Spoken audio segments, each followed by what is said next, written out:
who definitely gave me some wings as well. But um, there's a soft spot in my heart for an artist or creator in general, who's really giving their all and just can't find someone to give them that edge, to give them just pull them and give them some resources, give them some of their assets.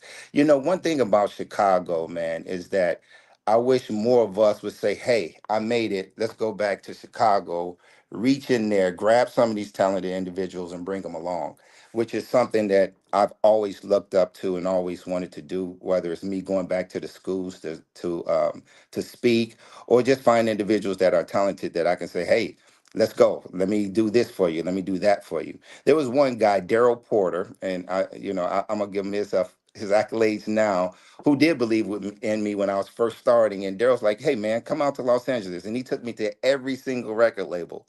Now, I didn't get things going at that particular time, but that just shows me the power of influence, someone who can kind of make a difference in your life. And I just want to be that difference maker for a lot of people. I found that fascinating that your career has taken you to talent from around the world, not just from local places and cities and Exactly. neighborhoods, but you spoke about people in Asia who you Yes. lifted up and gave them hope and gave them opportunity, and some of them charted like the number one artists in Asia. Yeah. Oh, right, man. I'm serious about this Chat GPT thing. Y'all got something going on over there. y'all y'all got the info. Yeah, absolutely, man. We work with a lot of artists from a lot of different regions of the world. I mean, I can say Russia. I can say right now we're working with artists from Romania. We had a number one record in Brunei. I could go on and on. I would give a lot of that to my mother, who just told me to always look at the bigger picture and never think small. So, you know, my platform is the world. I'm always looking at to what we can do at this, magnificent stage. And so, yeah, we work with a lot of artists from everywhere, but still, my heart's in Chicago. My heart is still in Chicago to find artists and filmmakers that I can help from there. I find that particularly interesting because some of our young brothers and sisters, they see the streets, right? They see what's immediately in front of them.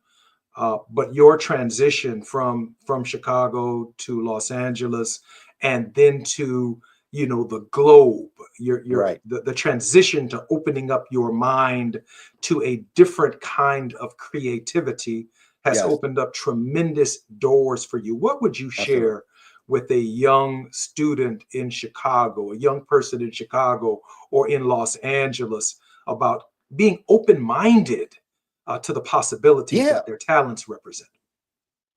I think it's just that. Expand your horizons, man. And like you said, be open minded. Understand that there's a whole big world out there, man. Believe it or not, when I go speak, I meet students or whatever they are, creators that haven't left their neighborhood, Isn't that literally something? haven't even been downtown. Isn't that something? Exactly. So, I got to really thank my mother for giving me that. Your perceptions need to be higher. I mean, seeing is believing. You get out there and you see these different cultures and how they're manufacturing success and so on and so forth. You start to get these ideas and you start to get this premonition that, hey, I could do this as well, right? And so it's just, man, expand your horizons, get off the south side or the west side, north side, wherever you are, and reach out, meet people, network. Be articulate and educated, and you're going to find yourself in some different spaces. Let me share with you something that was brought to mind by your point about getting outside of the neighborhood. When I was growing up, we had a wonderful lady. Her name was Florine Malone, and she took care of our family. She took care of our kids. She lived in Markham or Harvey in the south suburbs. Maybe she lived in Robbins. I can't quite remember. But she was 66 years old when Hmm. we took her to downtown Chicago, and she thought she was in another country. She Wow. had never made it to the Museum of Science and Industry or to Hyde Park. She was from our house on 68th Street between Jeffrey and Stony Island back to Markham and Harvey her entire life. And when Right. my parents and our family took her downtown, we were actually just going downtown because that was something that we do. Right. But it never, until we sat at the table and had dinner, and she shared with us that she did not know where she was. I found that to be one of Right. the fascinating stories of my existence, that just how Abs- provincial and parochial, if you will, colloquial we are as a people until we get that exposure. I'm sure Absolutely. I'm sure there are others that you've met in this particular realm as well. Yeah, absolutely. And like I said, it happens more than you think when I go out to speak and I just hear of some of these creators or students or artists or whoever they are that haven't even left Chicago or haven't even left their neighborhoods. It just it mystifies me. Like, how could that be? You know what I'm saying? But I think a lot of the influence would be outside of, obviously, depending on where they are, South Side, West Side. You'll get more positive influence if you go out there and see what else is offered, right? If you just kind of stay in the hood and you just kind of see what's transpiring there, then that may be, what you aspire to be, and that's not necessarily always going to be the correct thing. So that's not to say that we don't have positive influences in our hoods and our culture in general, but it's good to, like we initially said, just expand your horizons, get out, see some things. When I was in Chicago, and we're going back to me trying to build myself and my platform, I was everywhere. There was nothing that was happening in Chicago that I wasn't at. Like, Mm. whether it was North Side or your father's center on the South Side. What was it? The Rainbow Rainbow Coalition, Push. right? I've Mhm. done several shows there. Like, I was everywhere. So you got to be everywhere. You have to be everywhere.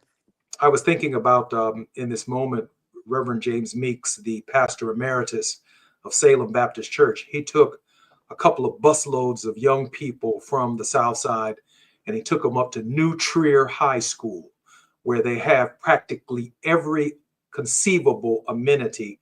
And the students themselves didn't want to leave. They were like, we don't have a swimming pool. We don't have these Right. fields. We don't Right. have orchestra. We don't have Right. violin classes. They're just Right. things that we don't have, both public schools.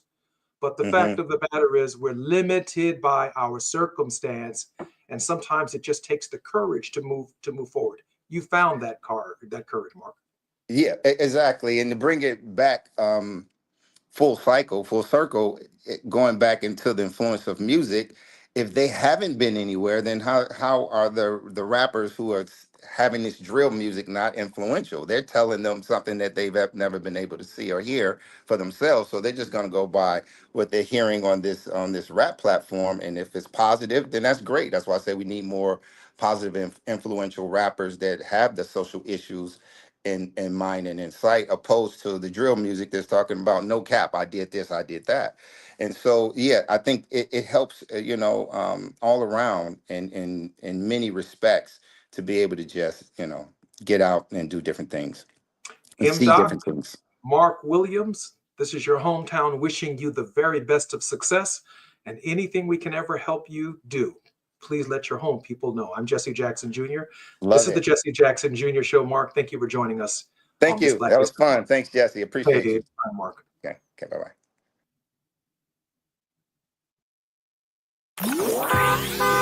It's afternoon drive time with Jesse Jackson Jr. Only on KBLA Talk 1580.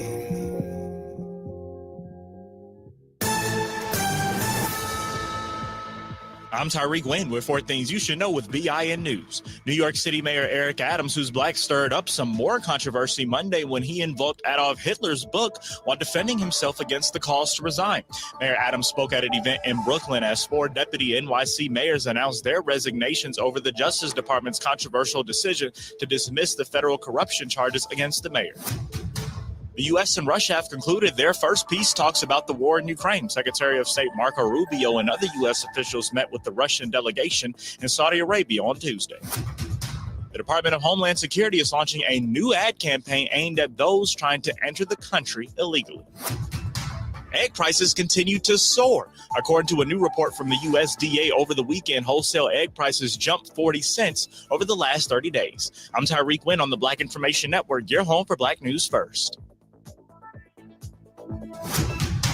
If you or someone you know is affected by the Los Angeles wildfires, you are not alone. No matter how sad, scared, or heartbroken you feel, CalHope is here for you and all those affected by the devastating wildfires. Find free, safe, and confidential mental health support at calhope.org. This is the KBLA Sports Minute with Ray Richardson. A quick check of NBA stats at the halfway point of the season led to an interesting revelation. LeBron is the NBA's all-time leading scorer. Clippers guard James Harden is 13th on the all-time scoring list. What may surprise some folks is that LeBron and Harden rank among the top 5 in the NBA in assists. LeBron is 4th with 9 per game. Harden is 5th, averaging 8.6. The ability to put the ball in the basket is a major reason LeBron and Harden will be Hall of Famers, but both have shown a willingness to give the ball up to open teammates. The Lakers and Clippers made significant roster moves in the past 2 weeks to prepare for a playoff push in the second half of the season. The Lakers traded for Luka Doncic. The Clippers picked up 6'8" playmaker Ben Simmons. We'll see if these moves have an impact on LeBron and Harden's assist numbers. No debates, no speculation, just the info you need. That's your KBLA Sports Minute. I'm Ray Richardson. More news, opinions, and conversation when we come forward on KBLA Talk 1580.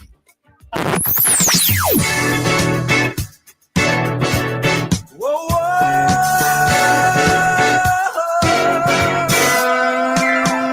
This is KBLA Talk 1580. Talk radio. That's music to your ears.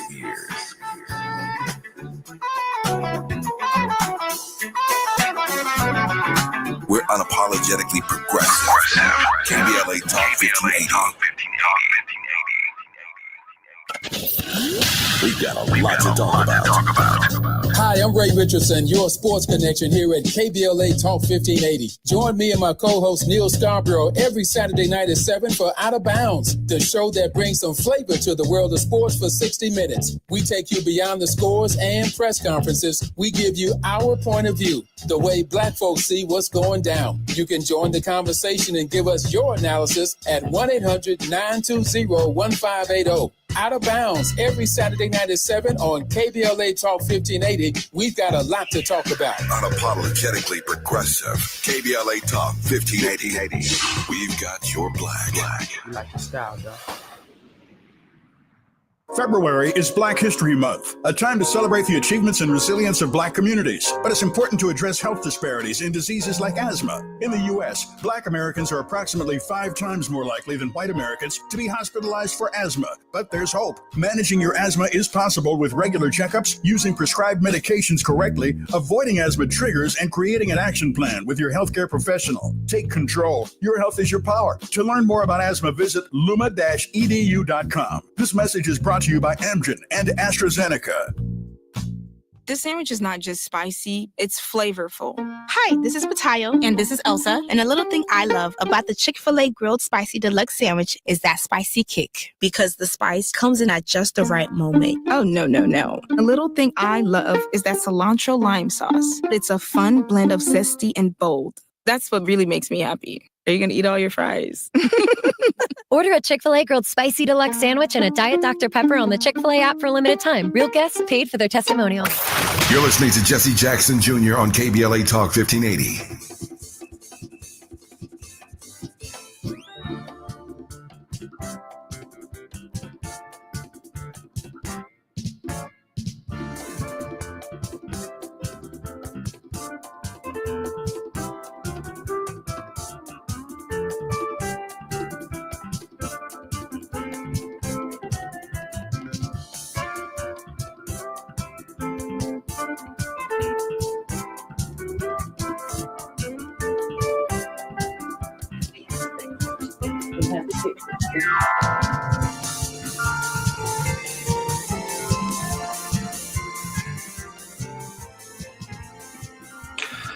I'm Jesse Jackson Jr. You're listening to the Jesse Jackson Jr. Show. Born the daughter of an iconic singer, songwriter, music producer, and actor, Isaac Hayes. Heather Hayes has greatness flowing systematically through her veins, while under the tutelage of her legendary father and music greats like the godfather of soul, James Brown, Heather honed her skills as an entertainer. She's worked as a singer for artists such as Beyonce, Michael Jackson, Sean Combs, Arrested Development, Brian McKnight, and as a dancer choreographer, James Brown. Heather, welcome to the Jesse Jackson Jr. Show. Hello, hello. I'm so glad that you are here. How have you been? I've been great. Fantastic. Good. Heather, for the time that we have, share with us your journey growing up in an iconic family and its influences on you. I think what's interesting is I think a lot of times people don't understand that we don't really know that they're iconic. Like, yeah, you know what? I mean, I think that by the time I was preteen age, I kind of understood. But I think it was more impactful to me when I started working in the business. Like when I started working with James Brown is when my father really opened up about his career, the stories growing up in the South, what music meant, how Stax started. All those types of things were really, really impactful because I think a lot of times we take for granted, just as African Americans, anybody my age and younger, we really take for granted where we come from and how far we've come as African American people. I don't even care if even if it's just in the music industry, just the socioeconomics of our communities and what music meant to us. And so that to me was really important for me to learn that, and it meant so much. And I just had a completely different perspective on just my life and my blessings and my opportunity because of him and because of all the people that came before me. Heather, your father, when I was growing up, was known as Black Moses. Yeah. So there's a theological component to his music, to his artistry. Mm-hmm. Our people were coming out of segregation. We were coming out of Jim Crow. We were coming into ourselves, into our own cultural expression. And your father stood there as a symbol of Black masculinity. Even when he won his Oscar for the theme Shaft, he still confronted discrimination and he confronted racism, and he did it valiantly. Share with us some of those early memories of the lessons your father taught you about our struggle.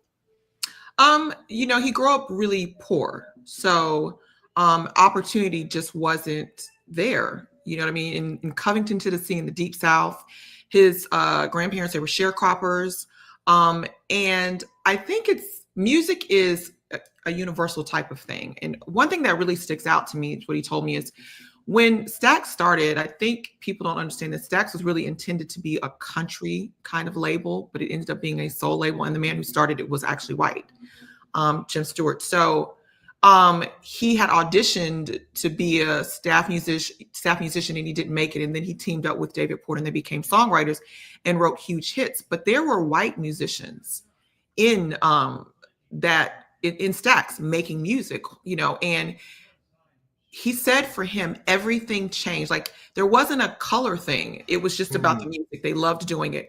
But when Martin Luther King was shot and killed, they said everything changed. Somehow or another, that changed. And then it became about color. In all those years before, it just wasn't. It was just about the music. And I think for my dad, things like education and reading and just food to eat, good food to eat for our communities was really important to him because of where he came from. And so I know that he used his access and his success to try to reach back and help others as it pertains to those types of things and just poverty. I mean, it was a lot of poverty there. And he grew up eating out of trash cans, sleeping in train cars. So for him, that was the whole point of Black Moses, leading our people to the promised land out of those, out of those situations. And so it was really, really important to him to reach back. And I remember we used to go Feed the Hungry with Hosea Williams here because he didn't share that kind of stuff at first. And so sometimes we didn't know why we were doing what we were doing. But as we became older, it's like, oh, okay, now I get it. So, our community just historically we're like 500 years behind, you know what I mean? And so it's just about us trying to catch up, and he used music to do that. he did more than just use music. I mean, he catapulted an entire generation to a level of self-pride, Yes. regardless of what was coming from the outside, whether the forces of tyranny or the forces of oppression were coming at Black people. Your father stood tall and gave us a sense of pride, a sense of purpose, a sense of collective unity. And he did it with such poise that we celebrate the Hayes family to this day. Heather, tell us a little bit more about yourself and your career. My career, I have been a singer, background singer, a dancer. I was always around music, of course, because of my dad. And I got big opportunity with James Brown. So I started with him dancing and then kind of singing with him. And then after I left him, I did a lot of background singing in shows with, of course, Beyonce, Michael Jackson, Arrested Development. I've sung on albums.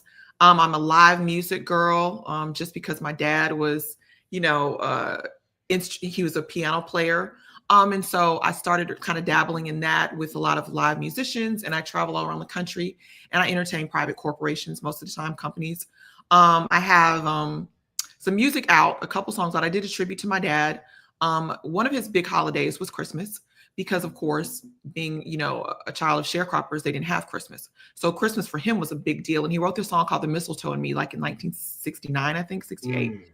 And so I redid that song a couple years ago, did a video, just a tribute to him because I miss him. And he always made our Christmases so special because he had none. And so, it's just about really being appreciative of the opportunities that I was able to have because of all the things that he did for his community and for me as his daughter. So, I love my career. If music were were recorded as a Bible, there is definitely a book called the Book of Isaac. There's just no doubt that it's an Exodus story that truly matters to the African American experience. In your journey, have you seen or met artists who have echoed from your perspective the same level of liberation and freedom that was carried by your father, Moses, if you will? I think what's interesting is a lot of us, they call us, I guess, legacies. And so a lot of us from our parents were from that generation of musicians. So you're talking about like James Brown's daughter, Millie Jackson's daughter, Betty Wright's daughter, Ray Charles's daughter. Like we all sing, we are friends, we do shows together, and we really talk about that kind of thing that was instilled in us with all the things that they had gone through as African Americans in a time where, segregation was still happening. And so, I think that it's very important for us to always, that kind of runs through everything that we do, even when we do things collectively together and separate. And so those are the conversations that I have with them. I think because they have just a greater understanding. I think sometimes there's a disconnect when you're talking to newer artists because they don't have that connection to the past and what Black culture really means and how far Black culture has actually come along, and that these are these people that made that happen. The Isaac Hayes, the James Browns, the Ray Charleses, the Millie Jacksons, like all those people that So I think a lot of later generations really take for granted Black culture because they don't really understand that people fought and died for us to even have that and be proud of that. Jesse Jackson Jr., you're coming forward on the Jesse Jackson Jr. Show. We're speaking with Heather Hayes. And Heather, when we come forward, I'd like to discuss and touch upon the idea that you raised that there is a disconnect between the first generation that witnessed their parents in that struggle and in that context. It's certainly something I identify with, but the fact that you're saying you see a disconnect with contemporary artists should be of grave concern to all of us. I'm Jesse Jackson Jr. When we come forward, Heather Hayes is our very special guest on the Jesse Jackson Jr. Show. While you're stuck in traffic, we can at least bring you up to speed on the news of the day. You're listening to Jesse Jackson Jr. only on KBLA Talk 1580. Life blooms in beautiful ways. The Afia Center invites you to celebrate At the End with Red Gala, honoring the strength and resilience of Black women living with HIV. Join us for an evening of empowerment as we launch the Barbara Cambridge Scholarship and kick off Herstory Month with our theme, Life in Full Bloom. Your support helps create vital HIV programming and builds a future where every voice is heard and every story matters. The End with Red Gala, because every flower deserves to bloom. To learn more and to donate, visit theafiacenter.org. You can do it all by yourself, baby girl. What's your name? Let me talk to you. Let me buy you a drink. Spilled your drink? Quick, the quicker picker-upper. Bounty picks up spills quicker, and each sheet is 2 times more absorbent, so you can use less than the leading ordinary brand. So you can get back to your night. Bounty, the quicker picker-upper. You're still thinking job change in the new year? Yeah, I need something that's in high demand and more stable in this economy. IT? Yeah, cybersecurity, maybe even AI. That's what I did. Really? How? Went to My Computer Career. You don't need any prior experience, and you could start your new career in a matter of months. A lot of IT pros go to school there, too, to level up. Sweet. Are classes online or on campus? Both. Wow, I'll check it out. Thanks. Make this your year. Take the free career evaluation now at mycomputercareer.edu. Financial aid is available for qualified students. KBLA Talk 1580. We've got a lot to talk about. KBLA Talk 1580 reminds you that we keep us safe. The Live Your Life organization mentors young women, helping them break negative mindsets and see beyond their surroundings. Through career exposure and hands-on training, they're encouraged to think big, stay focused, and make positive choices. Founded by Nikisha Mama Boo Smith, who transformed her life to become a community leader. Live Your Life is changing lives, but they need your help. They're raising funds to keep their new building open and expand their programs. Your donations will support food, clothes, hygiene products, and holiday giveaways. Visit liveyourlife32.com. That's LIVEYOLIFE32.com to help today. This is a community call to action from KBLA Talk 1580.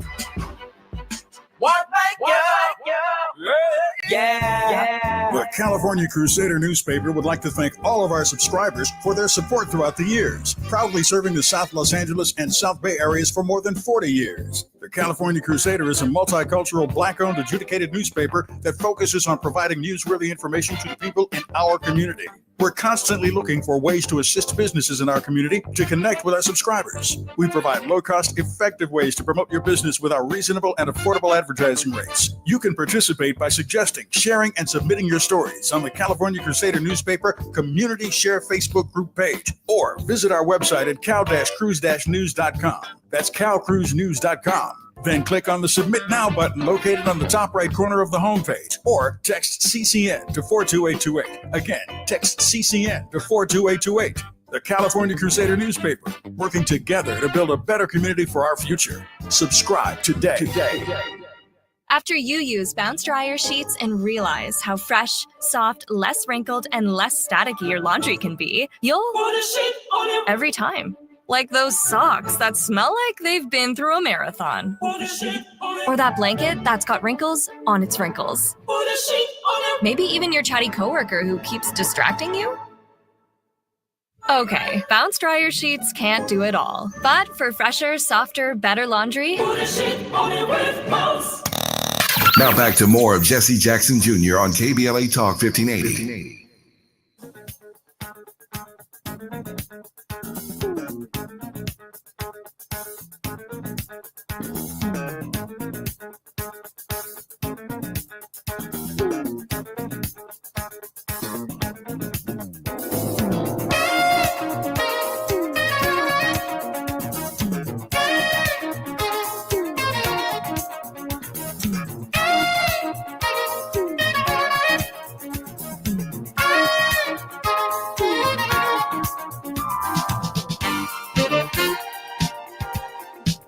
I'm Jesse Jackson Jr. Welcome forward to the Jesse Jackson Jr. Show. My very special guest is none other than Heather Hayes. She is the daughter of iconic singer, songwriter, and music producer and actor Isaac Hayes. Heather, just before the break, you were commenting on our proximity, which I identify with. with these iconic figures, these iconic parents. But you also acknowledge that Black culture for us and for them came with a certain dignity. It came with a certain expectation that our parents had forged their way through extraordinarily difficult times and still emerged upright, integrous, clear, and defenders of our culture, defenders of our community, and defenders of our faith. And then you made the comparison, which I acknowledge exists as well, that over time and over the generations, Black culture seems to have taken a different meaning. Everybody's talking about Black culture, but we carried ourselves with a certain dignity. We didn't call each other names. We didn't disparage, our parents didn't disparage women. We functioned differently because part of our movement was about dignity. Share with us those early influences and the standards that were set by your parents and those that you came into contact with as a young artist. Well, I think as the music industry is just different.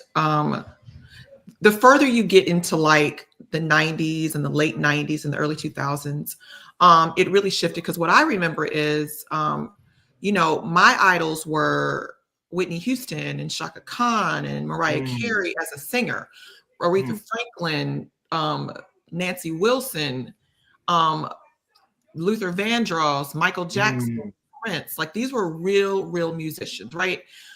But I think that as technology changed, and I think that as hip hop started to be more commercialized and make millions and millions of dollars, that's kind of where the change came from. It's in the beginnings of the Puffies and that whole era kind of came in. And I do understand it in a way, because when you're thinking about our parents and what they were listening to and Sam Cooke and Otis Redding, it's been a long time coming. It was about the struggle. Well, you can hear younger people say, well, I don't want to struggle anymore. We've arrived. I want to party. I want to celebrate. I want to pop bottles. And I think that started the disconnect. Because prior to that, before music or hip hop, all that became super commercialized, you had like Chuck D, you had all those people that were really, it was more conscious rap, and they were really talking about our culture and the struggles of Black America.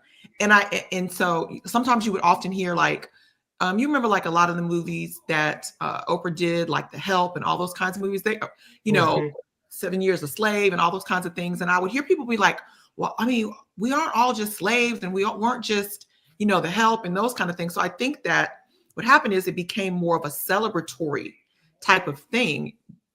But with that, I still feel like we cannot forget where we came from, because parents used to always tell me, forget where you came from, you're going to repeat the same lessons over and over again.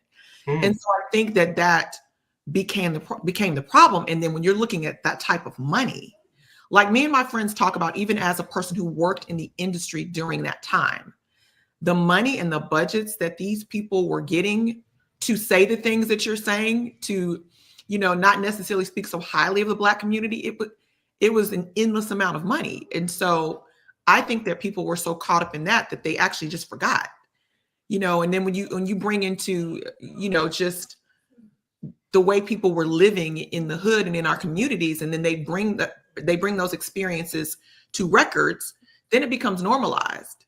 Using the N-word becomes normalized because that was the struggle in the hood, and that's how they had to live. That's what they did to survive. And then it became very normalized when you put it on records, and then it's commercialized, and then it crosses over into pop music. Then it's like the cool thing to do.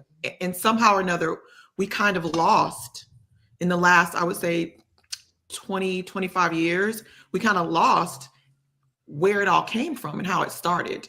I think, personally, to me, I think that a lot of the things that have started to happen, it's starting to force us to wake up. I think that's it's like popping us over our head, like, oh, because I think for a long time we got comfortable, and I think now what's happening now is showing us we got comfortable and we forgot what our parents and their parents went through. I don't care if it's music or business, because when you're looking at record labels laying people off, shutting down, like making Black music departments super small, we forgot. We kind of fell asleep at the wheel. No doubt about it. I think Heather, let me just add this. Let me opine for just a moment, because your father would have seen Brown versus the Board of Education. He would have known Emmett Till's circumstance. He would have seen Rosa Parks and that early parts of the civil rights movement that culminated in the Black Pride movement. And just as sure as I'm sitting here, I'm not an artist, but I'd like to think that I'm a historian. I think another struggle is coming, right? I mean, we see an attack on our schools. We see an attack on the very Civil Rights Act, Voting Rights Act, and these other pieces of our lives that are responsible for who we are today, that your father, my father, they were thrust into the public light as a result of the opportunities presented, by That Changed America. And there's plenty of evidence to suggest that what's taking place in our country today could even give birth to a new genre of freedom struggle. And God knows we need Black Moses right now. Would you agree that the circumstances of your father's life also impacted the way in which he interpreted it? Absolutely. Musically? But absolutely. But I think that's really, if you're actually paying attention to your life, I think that really should be everyone, right? Because your circumstances and what you go through propel you forward into your life, and the reason why you do certain things, and you're passionate about certain things. I don't know that, and I think that's the problem. I think also, whether your parent was an entertainer or a faith leader or whatever, I think a lot of times some of the mistakes, to me, our parents made. When parents say, well, I don't want my kids to go through what I had to go through. I think some of that is important, because I think we lose sight of the struggle. And then when we face struggle, we're kind of not, like, we're caught with our pants down. We don't really know what to do. It got too comfortable. And I think that a lot of parents do that. And then it becomes a situation where we're not really aware, and we're not well versed. We're not really educated about what took place before. So we're not even recognizing what's trying to happen now. Like, we're missing it. Like, I see a lot of people like y'all don't know what they're attempting to do, just across the board. And I think it's because I understand that as parents, you work so hard so that your children can have a better life, and that's fine. But they need to be very well aware of where we come from, where, their family comes from, and the struggles that we as Black people have had to go through. And I know my father, like I said, he waited late to actually share those things with me. And it's so funny, because I remember talking to Keisha, Millie Jackson's daughter, and Betty Wright, all of us, and we always like, why didn't they tell us? They didn't share those things initially. I mean, I'm glad that he did. I remember, he took me on a personal tour to through Stax Museum, and he explained so many things, and it was so powerful, because then it's just like, oh, we're really spoiled. You know what I mean? And so I just think we have to get back on track, or we're going to repeat the past. Our very special guest has been Heather Hayes. She's the daughter of the iconic singer Isaac Hayes, truly a world historical figure and an icon who helped lead our people out of a very difficult period in our nation's history. Heather, thank you for being on the Jesse Jackson Jr. Show. Thank you so much for having me. I'm Jesse Jackson Jr. When we come forward, we'll continue the Jesse Jackson Jr. Show. KBLA 1580 Santa Monica,